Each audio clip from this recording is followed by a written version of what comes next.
नमस्कार दोस्तों।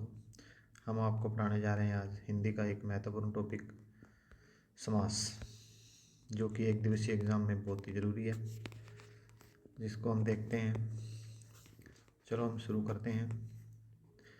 हिंदी में है समास एक टॉपिक। जब दो या दो से अधिक शब्दों के मेल से नया अर्थ वाला शब्द अर्थपूर्ण शब्द बनता है तो क्या है, उसे समास कहा जाता है। तो इस प्रकार समास को हम देखते हैं कि दो या दो से अधिक शब्दों से मेल से जो नया शब्द बनता है उसे हम समास कहते हैं, और उसको पूर्व की स्थिति में वापस लाने के लिए उसको क्या है, पूर्व की वापस स्थिति में लाने के लिए उसको विग्रह कहते हैं।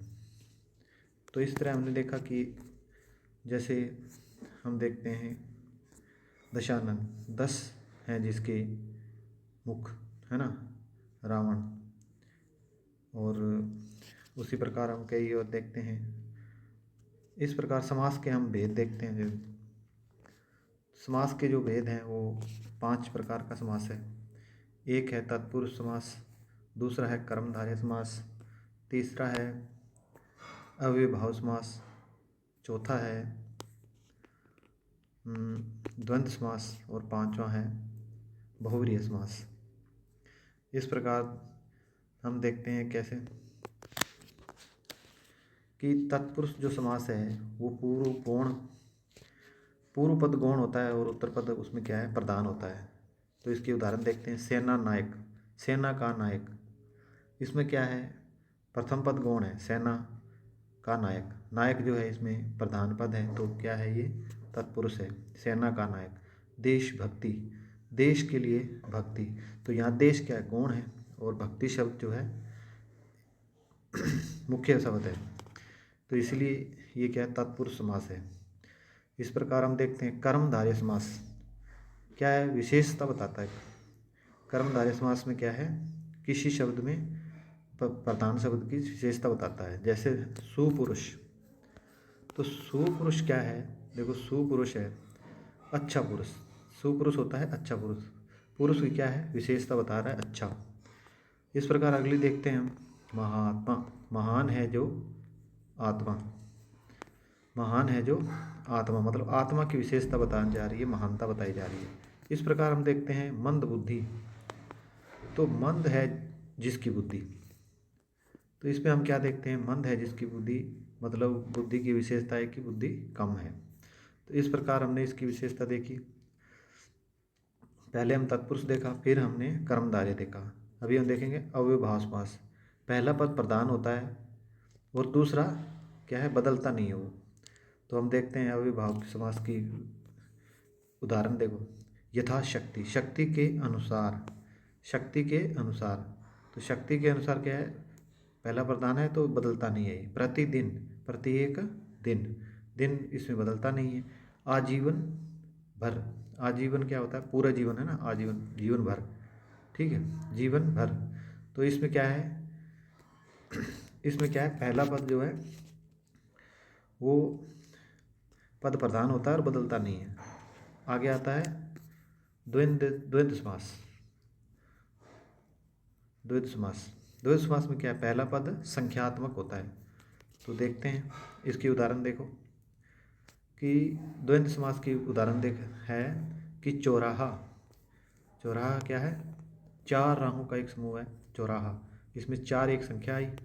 उसी प्रकार दूसरी देखते हैं नवरत्न, 9 रत्नों का समूह, मतलब पहली संख्या 9 आ गई, ठीक है। उसी प्रकार देखो त्रिभुवन, त्रिभुवन मतलब 3 भवनों का समूह, त्रिभुवन, ये है द्वंद्व समास की उदाहरण है।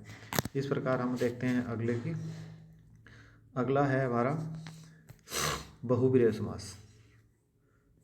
बहुव्रीहि समास देखो, बहुव्रीहि समास में दोनों पद क्या है, दोनों पद विक्त पर तीसरे पद की बनाते हैं। तो इसमें लिखा गया है कि बहुव्रीहि समास में क्या होते हैं, दो पद मिलकर क्या करते हैं, तीसरे पद की निर्माण करते हैं। कैसे करते हैं ये हम देखते हैं उदाहरण में। देखो कि लंबोदर, तो इसको हम कैसे देखते हैं, लंबा है जिसका उदर या जिसका पेट, उसका तीसरे शब्द कैसे बनते हैं? तीसरे का मतलब निकलता है कि गणेश। लंबोदर कौन है? गणेश। गणेश को मानते हैं। तो इसके हिसाब है दशानन। दशानन तो 10 मुख वाला। तो इसका इन दोनों में इसका अर्थ नहीं है, पर तीसरा अर्थ निकल रहा है कौन? रावण। नीलकंठ, नीला है कंठ जिसका, नीला है कंठ मतलब शिव। तीसरा अर्थ निकल रहा है। इस प्रकार हमने देखा कि कैसे जो समास है उसकी अलग अलग उदाहरणों के साथ देखा हमने। ये 5 प्रकार का होता है।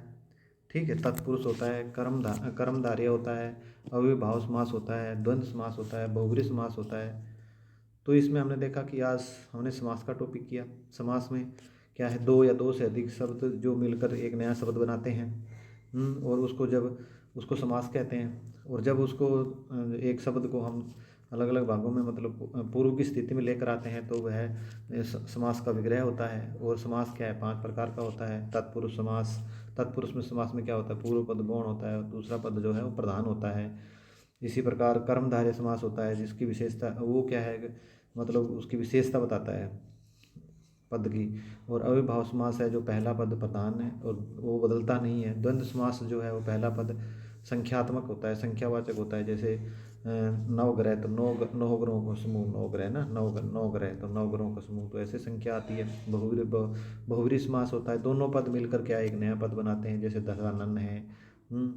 तो दशानंद क्या? 10 मुख वाला। तो इस प्रकार आज हमने ये पढ़ा और ये बहुत ही महत्वपूर्ण टॉपिक है।